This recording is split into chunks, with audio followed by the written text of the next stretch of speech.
იარაღი საიდან ქონდა? გაფორმებულია ხეა. არასრულწლოვანი ნიკა ღუნაშვილის მკვლელობის და 3 ადამიანის მკვლელობის მცდელობისთვის დაკავებული ნიკა კაპანაძის დედა ამტკიცებს, რომ უმძიმესი დანაშაული მისმა შვილმა გაფორმებული იარაღით ჩაიდინა. დოდო ოდიშარი ადასტურებს, რომ მისი შვილის წინააღმდეგ ოჯახური ძალადობის ბრალდებით გამოძიება 2024 წელს დაიწყო. მაშინ ქალის მტკიცებით მან პოლიციას თხოვა კაპანაძისთვის იარაღების ჩამორთმევა, თუმცა ქალის მტკიცებით ჩამორთმეული იარაღი პოლიციამ უკან ერთ თვეში დააბრუნა. იყო ისეთი შემთხვევა, რომ ჩემს ძმა დაიწყო რა გამომიდა ერთიანის დაუწერეს რა ქვია იმას. შემაკავებელი? ხო, ახლა ჩემ ხუთი შემხებია.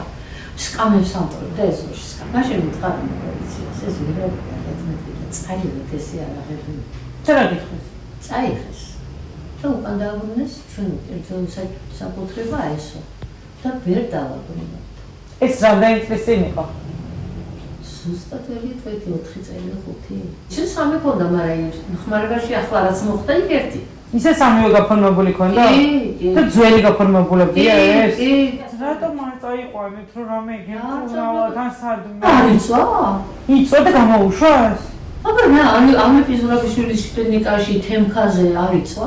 მე ისე გავაჩერე და ვერ წარმოვიდგინე რომ ეს კაცყოფა.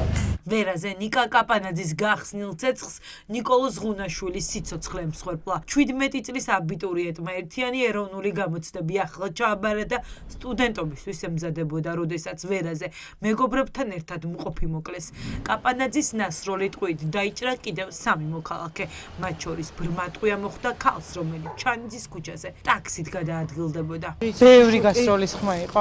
4-5 აი 10 ვიდექი დაახლოებით და მანქანა 10 გადა. მე ბავშვების კივილი გავიგონე და გადმოვიდა ბავშვი მუხლებზე დაეცა, არც ნასვამები იყვნენ არაფერი. თქვენ ამ ჩხუბის ხმა გაიგეთ არა, ჩხუბი არ ყოფილა საერთოდ, აბსოლუტური სიმშვიდე იყო. ეტყობა სისხლი რო დაინახეს ბავშვებმა მერე შეშინდნენ და ერთი უფრო მძიმეთი იყო. დანარჩენები გადმოვიდნენ, მერე აღმოაჩინეს რომ დაჭრილობდნენ ხარჯში. ხალბეტონის ტაქსის ამბობენ რომ ზემოთ რო წავიდა მერე ესროლა. შემზარავი ღამის დეტალებს თვითმხილველები პირველებთან იხსენებენ. ყვებიან იმ შემზარავი ღამის ამბებს, რომელმაც საქართველოს შეძრა. მე ვიცი, ბედურება მოხდა და ჭკუაზე არა. ტყუილ უბრალოდ ქალშვილი მოუხდეს, ნეტა განახათ რა ბავშვები იყო. იქიდან ჩამოვიდნენ, გააჩერეს და ყვირილი დაიწყეს მიშველეთ. აი ხმაურ იქ ესროლეს რეალურად ზემოთ. და დაჭრილები ჩამოვიდნენ გააჩერეს მანქანა. აი ხმაურის გამო მოხდა მართლა? ხო, ასე იცახა. რა ბავშვები ღიმინის სიძილის გამო ეს არანორმალური იყო ეს კაცი. ან პრობლემები აქვს მართლა? რატომ დაიწყო დაპირისპირება უკვე ცნობილია. ირკვევა, რომ შანიძის ქუჩაზე თავდაპირველად 31 ნომერთან გაჩერებულ ახალგაზრდებთან შელაპარაკება ჰქონდა დოდო ოდიშარია. სწორედ ამ დროს გამოვიდა მისი შვილი და რამდენიმე წუთში იყო გასროლა. ანუ რეალურად ყველაფერი დაიწყო ისე, რომ თქვენ ხარით რომ არ ეხმაუროთ, რომ თქვენ იყო სულ და იქიდან ძილდა იქეთ. და რო გაცდნენ ამ ანჯარას. ცოტა გაცდნენ და რას ხედავ იარაღს არის ვის. მე იმდენად გავშტერდი, ცხოვრებაში არ მინახავს იარაღის სროლა ჩემ თვალწინ და ეს ცეცხლებს ყრიდა. და თან ბახ რამდენჯერ მე არ დამითვლია, მაგრამ მე პოლიციამ ხომ მითხრა, აგერ მოხაზეს, დადეს, რა ვიცი, რაღაცეები გადაუღეს, გადმოუღეს. ერთი ადამიანის მკვლელობის და 3 მოქალაქის დაჭრის შემდეგ ნიკა კაპანაძე ოჯახის კუთვნილ სასტუმროში ჩაიკეტა. ამ დროს ის იარაღით იყო და იმუქრებოდა სპეცრაზმის სასტუმროში შევიდა. ნიკა კაპანაძემ ისროლა, რა დროსაც ის სპეცრაზმა გაანეიტრალა. იარაღით იყო სახლში. მე პოლიციას ავუშვებდა. მე გამომიყვანეს საერთოდ.